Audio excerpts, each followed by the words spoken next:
still nobody knows.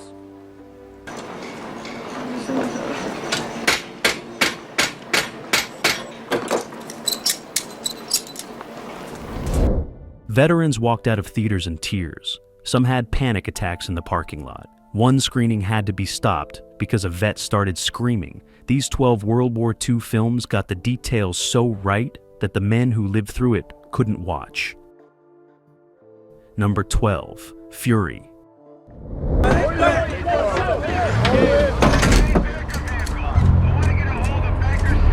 All tanks, move out. Hard right. Shit! You got enough fucking time! Mine. Where? Settle down, it's a mine. We hit a mine is all. David Ayer's Fury from 2014 might look like a typical tank movie on the surface, but veterans of armored divisions say it's one of the most accurate depictions of tank warfare ever filmed. The movie follows a Sherman tank crew in the final days of the war as they push into Germany. What makes veterans uncomfortable isn't the big battle scenes, it's the small details that trigger memories. The film shows how cramped a Sherman tank really was. 5 men packed into a metal box for days at a time. The smell, the heat, the constant mechanical breakdowns. The way spent shell casings pile up inside until there's nowhere to put your feet. Tank veterans say those details are exactly right, and watching them brought back memories they'd spent decades trying to forget. Brad Pitt plays the tank commander, a man so hardened by years of combat that he's barely human anymore. The performance polarized audiences, but tank veterans understood it completely. They said that's what extended combat did to people. You either became a machine or you broke.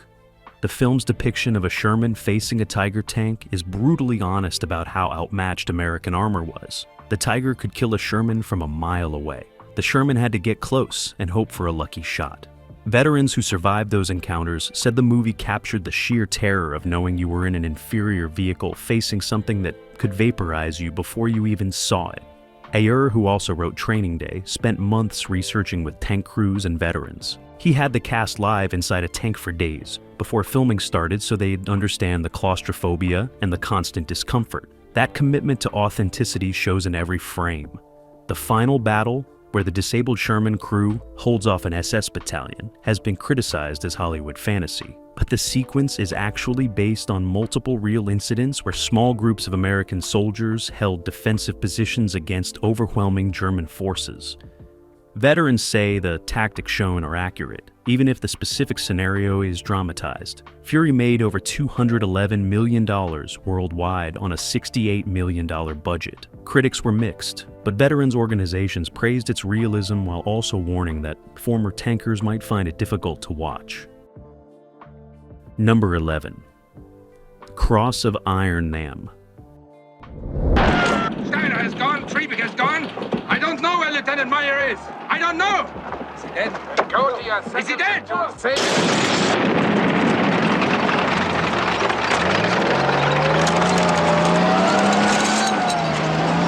Peek and pause. Cross of Iron from 1977 is one of the few major films to show World War II from the German perspective, and it doesn't pull any punches. The film follows a German platoon on the Eastern Front during the Soviet counteroffensive of 1943. Veterans from both sides who saw this film said it captured the chaos and brutality of the Eastern Front better than any other movie. James Coburn plays Sergeant Steiner, a decorated soldier who despises the Nazi ideology but continues fighting because his men depend on him. Maximilian Schell plays the aristocratic Captain Stransky, who's desperate for a medal and willing to sacrifice his men to get one. The tension between them drives the plot, but the real story is the hell of the Eastern Front. Peckinpah was famous for his violence, but Cross of Iron isn't stylized Peckinpah violence. It's ugly and random and constant. Men die from artillery they never see coming. Soldiers are wounded and left behind because there's no way to evacuate them. The film shows German soldiers executing Soviet prisoners and Soviet soldiers doing the same to Germans. Nobody's hands are clean. The combat scenes are chaotic and disorienting, which veterans say is exactly what real combat feels like. You don't understand what's happening. You just react and hope you survive. Peckinpah used handheld cameras, quick cuts, and overlapping sound to create that confusion, and it works almost too well. The film was a British-German co-production shot in Yugoslavia for around $4 million.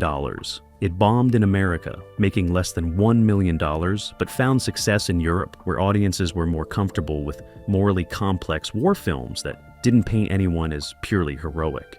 German veterans had complicated reactions to the film. Some praised its honesty about what they experienced. Others felt it made German soldiers look too sympathetic given what the Wehrmacht participated in. Soviet veterans who saw it said the depiction of Red Army tactics was accurate, including the brutal reality that retreating Soviet soldiers were often shot by their own officers. Number 10. Come and see LM. Так. О, батя наш пришел!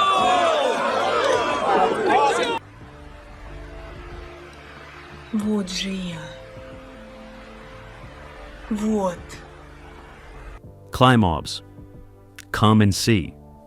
From 1985 is possibly the most disturbing war film ever made. It follows a Belarusian teenager who joins the Soviet partisans in 1943 and witnesses the systematic destruction of his homeland by German forces. Veterans and Holocaust survivors who've seen this film say it's the only movie that truly captures what the Eastern Front was like for civilians. The film doesn't flinch from showing mass executions, villages burned with people locked inside churches, children murdered in front of their parents. This actually happened across Belarus and Ukraine, and Klimov filmed it with documentary-like realism that makes it almost unwatchable. The German army and SS units killed over 2 million civilians in Belarus during the occupation, and Come and See shows that genocide in unflinching detail. What makes the film so effective and so traumatic is that we experience everything through the eyes of the teenage protagonist. We watch his innocence and sanity slowly destroyed over the course of the film. By the end, his face has aged decades. Actor Alexei Kravchenko was only 14 during filming, and Klimov put him through hell to get that performance. Real bullets were fired over his head. He was hypnotized for certain scenes. The transformation you see on screen is partially real. Soviet veterans praised the film's accuracy, but many couldn't finish watching it. The depiction of partisan warfare, the constant hunger, the psychological toll of guerrilla combat against an enemy that took no prisoners and showed no mercy, all of it was exactly right. Jewish veterans of partisan units said the film captured the desperation of knowing your entire family had been murdered, and fighting was the only option left. The film cost around 2 million rubles and took 9 months to shoot under brutal conditions. The cast and crew worked in real swamps and forests, often in freezing temperatures, to achieve the authenticity Klimov demanded. The famous scene where a village is burned was filmed using a real abandoned village with real fire. No special effects, just controlled burns that created real heat and real danger for the actors. Come and See was popular in the Soviet Union, but barely distributed elsewhere until after the Cold War ended. When it finally reached Western audiences in the 90s, critics recognized it as a masterpiece. Roger Ebert called it one of the most devastating films ever made about anything. Number 9. Das Boot. Wolfgang Petersen's Das Boot from 1981 put you inside a German U-boat for 2 hours and 30 minutes. And submarine veterans from every navy say it's the most accurate depiction of undersea warfare ever filmed. The claustrophobia, the mechanical failures, the sheer boredom punctuated by moments of absolute terror, all of it is exactly right. The film follows U-96 and its crew during the Battle of the Atlantic in 1941. Nothing is glamorized. The submarine is cramped, filthy, and constantly breaking down. The crew goes weeks without bathing. Condensation drips from every surface. The air is thick with diesel fumes and body odor. Petersen shot in a full-scale U-boat replica built inside a massive water tank, and the cast lived in that environment for months. Submarine veterans who saw Das Boot said the authenticity was almost triggering. The sounds of depth charges exploding nearby, the creaking of the hull under pressure, the panicked scramble when diving deep to avoid destroyers. It brought back memories with frightening clarity. Several U-boat veterans walked out of screenings because it was too much. Jürgen Prochnow plays the captain, a professional naval officer who's increasingly disillusioned with the Nazi regime, but committed to getting his men home alive. The performance is subtle and exhausted, which veterans said captured exactly how submarine commanders actually behaved. You couldn't show fear or doubt because your crew would sense it immediately. The film cost around 18 million marks and was the most expensive German production ever at that time. Peterson used the full-scale replica plus a miniature for exterior shots. The underwater sequences were filmed in a specially constructed tank that could simulate rough seas and diving angles. The attention to detail was obsessive, down to making sure every gauge and valve matched actual U-boat specifications. Das Boot became a massive international success, making over $86 million worldwide. It was nominated for 6 Oscars, including Best Director. More importantly, it changed how people thought about submarine warfare and about German sailors who were mostly just doing their jobs in a war they didn't start. Number 8. Letters from Iwo Jima.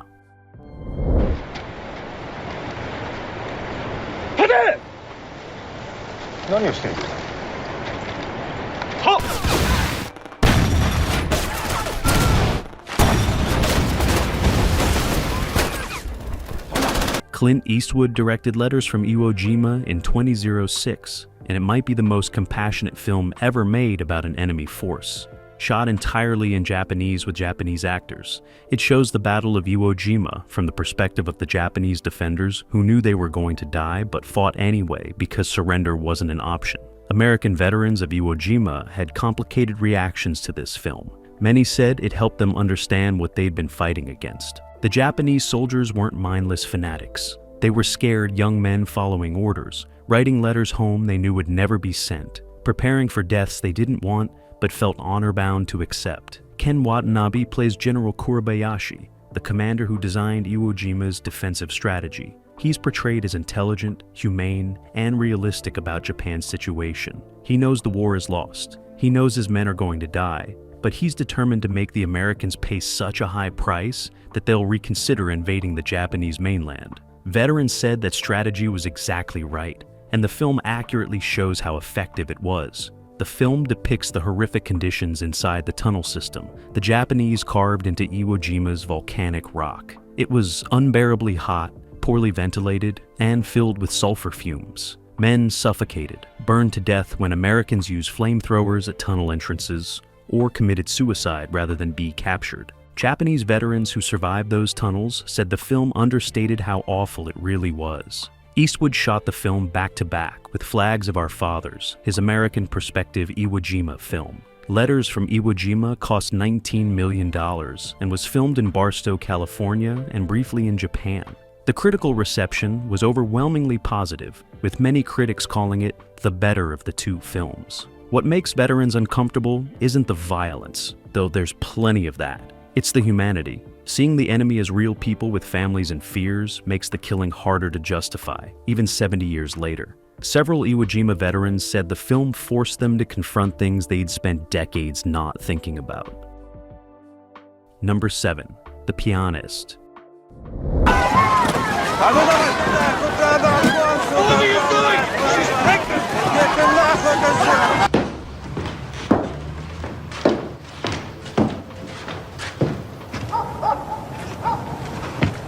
Roman Polanski's The Pianist from 2002 tells the true story of Władysław Szpilman, a Polish-Jewish pianist who survived the Warsaw Ghetto and the destruction of Warsaw by hiding in abandoned buildings for years. Holocaust survivors and Warsaw Uprising veterans who saw this film said it's the most accurate depiction of what life was like under Nazi occupation. What makes The Pianist so hard to watch isn't melodrama or manipulation. It's the matter-of-fact way it shows atrocities. People are shot in the street, and everyone just steps over the bodies. Families are loaded onto trains, and nobody knows where they're going. The ghetto is liquidated with mechanical efficiency, while Szpilman watches from a window, unable to help. Adrian Brody gives one of the great performances in cinema as Szpilman. He lost 30 pounds for the role, and learned to play piano well enough that his performances are actually him playing, not a double. The physical transformation is startling. By the end of the film, he's skeletal and barely human, which survivors said was exactly what prolonged starvation and terror did to people. The film's climax involves a German officer discovering Szpilman hiding in an abandoned villa. Instead of shooting him, the officer asks him to play piano. Spielmann plays Chopin, and the German officer brings him food and helps him survive the final weeks of the war. That really happened, and the real German officer, Captain Wilhelm Hosenfeld, died in Soviet captivity after the war. His family fought for decades to have him recognized as righteous among the nations. Polanski himself survived the Krakow ghetto as a child, and The Pianist is his most personal film. He shot it in locations across Poland and Germany, sometimes filming in actual buildings where the events took place. The attention to historical detail is meticulous, from the clothing to the propaganda posters to the way the ghetto was gradually walled off and destroyed. The film won 3 Oscars, including Best Actor for Brody and Best Director for Polanski. It made over $120 million worldwide on a $35 million budget. More importantly, Holocaust educators adopted it as one of the most effective teaching tools available because it shows the systematic nature of the genocide without sensationalizing it. Number 6. Hacksaw Ridge.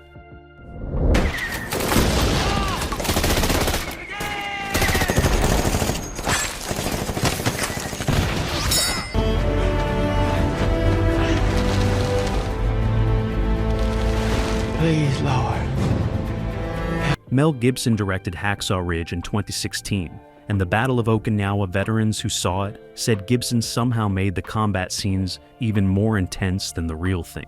The film tells the true story of Desmond Doss, a Seventh-day Adventist who refused to carry a weapon but served as a combat medic and saved 75 men during one of the most bloody battles of the Pacific War. The first half of the film is a fairly traditional war movie setup, showing Doss's basic training and his conflict with superiors who want him to carry a rifle. Then the film gets to Okinawa, and it becomes one of the most violent, visceral combat films ever made. Gibson doesn't hold back. Bodies are torn apart by machine gun fire. Men burn to death from flamethrowers. Soldiers use corpses as shields. Rats feed on the dead. Okinawa veterans said that level of violence was accurate. The fighting on the island was savage and close quarters. The Japanese defenders had no intention of surrendering. The Americans had no mercy left after years of island-hopping campaigns. The result was mutual slaughter that killed over 100,000 Japanese soldiers and 12,000 Americans, plus somewhere between 40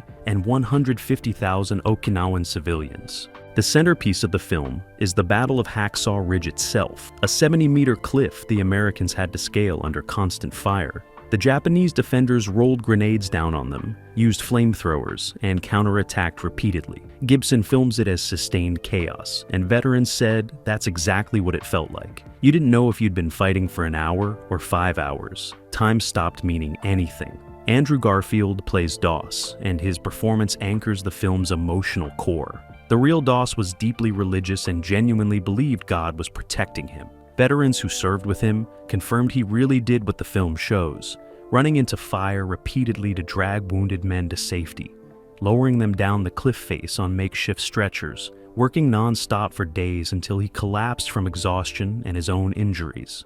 The film cost around $40 million and made over $180 million worldwide.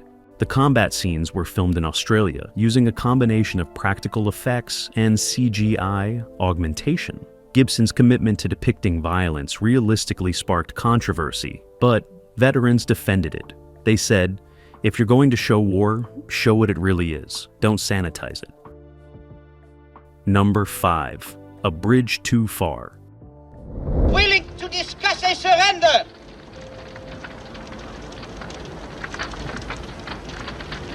Tell him to go to... Fire audit, sir. Right, thank you.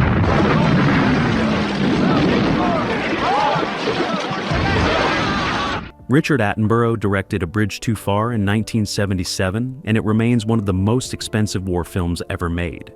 The budget hit $25 million, which in 70s money was astronomical. The film depicts Operation Market Garden, the failed Allied airborne assault into the Netherlands in September 1944. Veterans of that operation say the film gets the tactical disasters and the pointless deaths exactly right. The cast is absurd. Sean Connery, Michael Caine, Gene Hackman, Anthony Hopkins, Robert Redford, Laurence Olivier, James Caan, all playing different commanders involved in the operation. That star power should make it feel like a Hollywood production, but Attenborough was obsessed with accuracy. He shot on the actual locations where the battles happened, used thousands of extras, and consulted extensively with survivors from both sides. What makes veterans uncomfortable is how clearly the film shows that Market Garden was a preventable disaster. British Field Marshal Bernard Montgomery designed an overly ambitious plan that required everything to go perfectly. Nothing went perfectly. The intelligence was wrong about German strength in the area. The radios didn't work, the weather turned bad, and thousands of men died capturing bridges that couldn't be held without reinforcement. The Battle of Arnhem sequence is particularly brutal. British paratroopers held the bridge for 4 days, waiting for ground forces that never arrived. They were surrounded, outnumbered, running out of ammunition and medical supplies. The film shows them being systematically destroyed by German tanks and artillery. Arnhem veterans said, "Watching those scenes brought back the helplessness of knowing you were abandoned and there was no way out." James Caan plays a sergeant in the 82nd Airborne, and his scenes crossing the Wall River are based on one of the most insane operations of the entire war. American paratroopers crossed the river in flimsy canvas boats under heavy fire to capture a bridge. It was basically a suicide mission, and the casualties were horrific. Veterans of that crossing said the film actually toned down how bad it was, because showing the full reality would be unwatchable. The film made back its budget, but wasn't the hit United Artists hoped for. American audiences weren't interested in a movie about a British defeat. British audiences found it too depressing. But veterans organizations praised its honesty. This wasn't a film about heroism. It was about brave men dying because their commanders made terrible decisions. Attenborough interviewed hundreds of veterans while researching the film, and their accounts shaped how he approached the material. He didn't want glory or propaganda. He wanted to show exactly what happened and let audiences judge for themselves. That commitment to truth makes A Bridge Too Far one of the most accurate war films ever made, and one of the hardest for veterans to watch. Number 4. Grave of the Fireflies. Куда идете? Отвратительно. Он мертвый? Скоро здесь будут американцы. Пора вынести отсюда всех бродяг.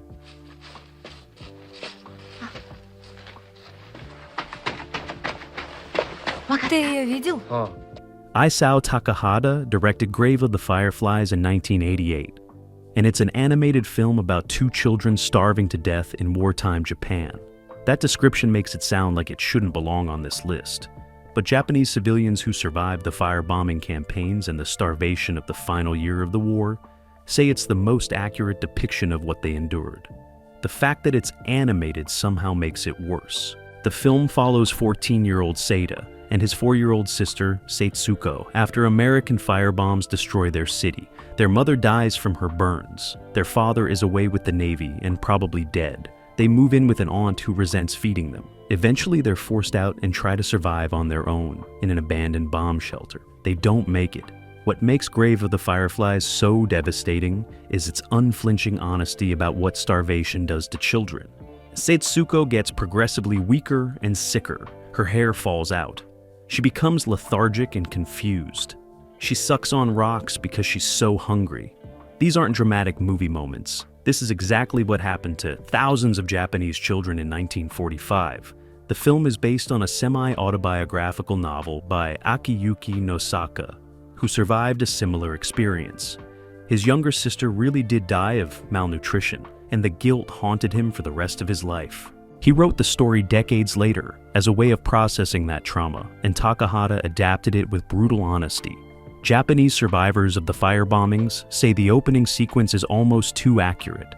The chaos of the air raid, the walls of flame, the people burning to death in the streets, the mother's horrific burns, all of it matches their memories.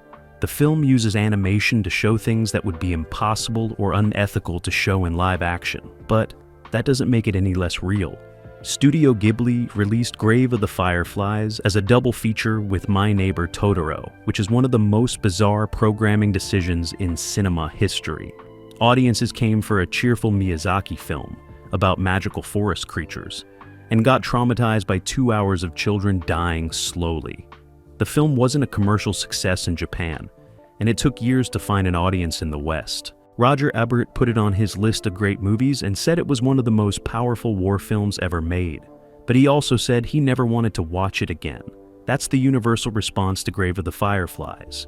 Everyone who sees it acknowledges it's a masterpiece. Nobody wants to experience it twice. The emotional toll is too high. Number 3. Downfall.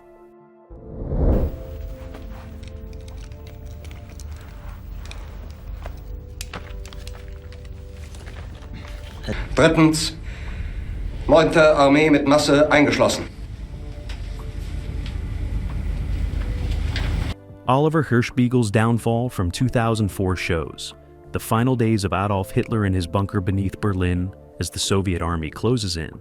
The film became famous because of the Hitler rant meme, but that parody culture obscures the fact that Downfall is one of the most historically accurate and deeply disturbing films ever made about the Nazi regime's collapse. Bruno Ganz plays Hitler, and his performance is terrifying, not because he makes Hitler monstrous, but because he makes him human. This Hitler is exhausted, delusional, suffering from Parkinson's disease, watching his empire crumble while insisting victory is still possible.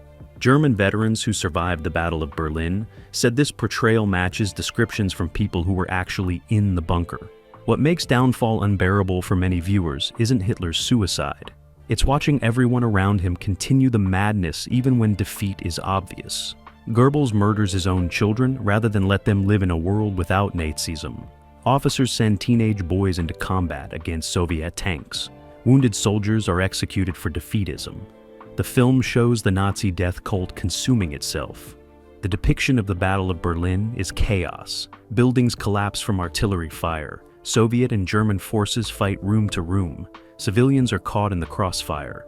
Hitler Youth members, some as young as 12, are given Panzerfaust anti-tank weapons and sent to die. Veterans from both sides who survived Berlin said the film captures the insanity of those final weeks. The film is based primarily on the memoir of Traudl Junge, Hitler's secretary, who was in the bunker until the end. Her accounts provide the framework for most of the bunker scenes. Hirschbiegel also drew on Joachim Fest's book, Inside Hitler's Bunker, and accounts from other survivors. The attention to detail is obsessive, from the bunker's layout to the specific conversations that were documented. Downfall cost around 16 million euros and was shot in Munich, St. Petersburg, and at the actual bunker location in Berlin. The bunker set was built to exact specifications based on Soviet military documentation. The result is claustrophobic and oppressive, exactly what being underground during constant bombardment would feel like. The film sparked controversy in Germany because it humanized Hitler. Some argued that showing him as a person rather than a monster was dangerous. Others, including Holocaust survivors, defended the film, saying it was important to remember that Hitler was human because humans are capable of this evil. Monsters are easy to dismiss. Humans are frightening. German veterans had complicated reactions. Soldiers who fought in Berlin recognized the accuracy of the combat scenes. But many found the bunker scenes harder to watch because they forced confrontation with the regime they'd served. The film doesn't excuse or justify anything, but it does show how ordinary people participated in and enabled evil until the very end. Number 2. Schindler's List.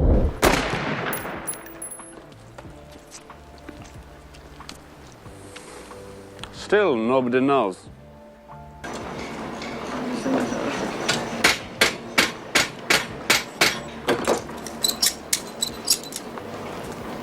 Steven Spielberg's Schindler's List from 1993 is probably the most important Holocaust film ever made, and Holocaust survivors say it's the most accurate depiction of what the camps and ghettos were actually like. Spielberg shot it in black and white to make it feel like historical documentary footage, and that choice makes the horror feel even more immediate and real. The film tells the true story of Oskar Schindler, a German industrialist and Nazi party member who saved over 1,000 Jews by employing them in his factories. Liam Neeson plays Schindler as a flawed opportunist who gradually realizes he has the power to save lives and chooses to use it. Ralph Fiennes plays Eamon Guth, the sadistic SS officer who ran the Płaszów concentration camp. What makes survivors uncomfortable isn't the big dramatic moments. It's the casual cruelty shown throughout the film. The liquidation of the Krakow ghetto sequence is almost unwatchable. SS soldiers search apartments, shooting anyone who tries to hide. Bodies are loaded onto trucks like garbage. The operation is systematic, inefficient, and horrible. Survivors of ghetto liquidations said Spielberg got every detail right. Fiennes's performance as Guth is chilling because he plays him as charming and intelligent. Guth shoots prisoners from his balcony for sport. He beats his Jewish maid while claiming to love her. He's a psychopath with absolute power, and Fienne never winks at the camera or signals that he knows his character is evil. He plays Guth as a man who believes he's doing his job. Survivors who encountered Guth said the portrayal was frighteningly accurate. Spielberg shot the film in Poland, using actual locations, including the real Płaszów campsite. The production brought in Holocaust survivors as consultants, and their input shaped countless details. The piles of confiscated belongings, the selections at Auschwitz, the gas chamber sequence disguised as a shower, all of it was researched and presented with devastating accuracy. The film cost $22 million and made over $320 million worldwide. It won 7 Oscars, including Best Picture and Best Director. Spielberg refused to take a salary, considering it blood money. He used the profits to establish the survivors of the Shoah Visual History Foundation, which has recorded over 50,000 Holocaust survivor testimonies. Many survivors have said they're grateful the film exists because it tells their story accurately to a generation that might not otherwise learn about the Holocaust. But they've also said they can't watch it. Seeing those events recreated, even knowing it's a film, is too traumatic. The memories are too close. Some things you don't need reminded of because you've never forgotten them. Number 1. Saving Private Ryan.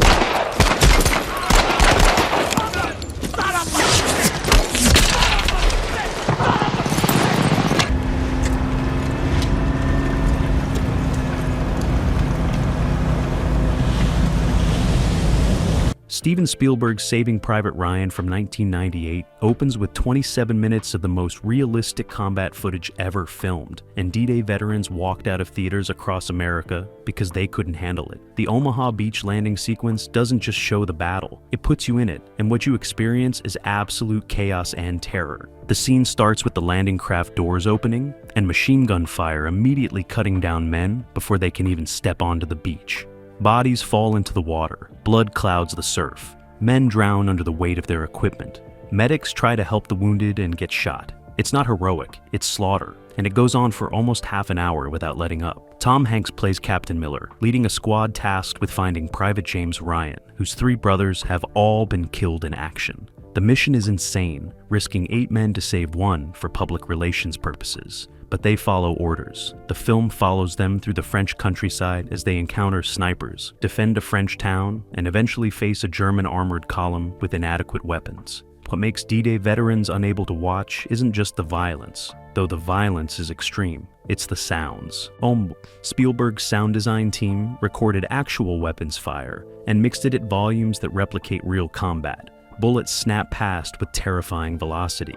Explosions are concussive and disorienting. Men scream for medics. Veterans said, hearing those sounds in a theater triggered full panic attacks and PTSD episodes. The film cost $70 million, with $11 million spent just on the opening beach sequence. Spielberg used over 1,000 extras, actual amputees to play wounded soldiers, and gallons of fake blood. He shot with handheld cameras using desaturated film stock to make it look like faded combat footage. The technical achievement is extraordinary, but the goal wasn't spectacle. It was authenticity. The Department of Veterans Affairs set up counseling hotlines before the film opened because they knew it would affect World War II veterans. Newspapers ran warnings. Theater staff were briefed on how to handle patrons having emotional breakdowns. Multiple screenings were stopped because veterans were crying or hyperventilating, or experiencing flashbacks.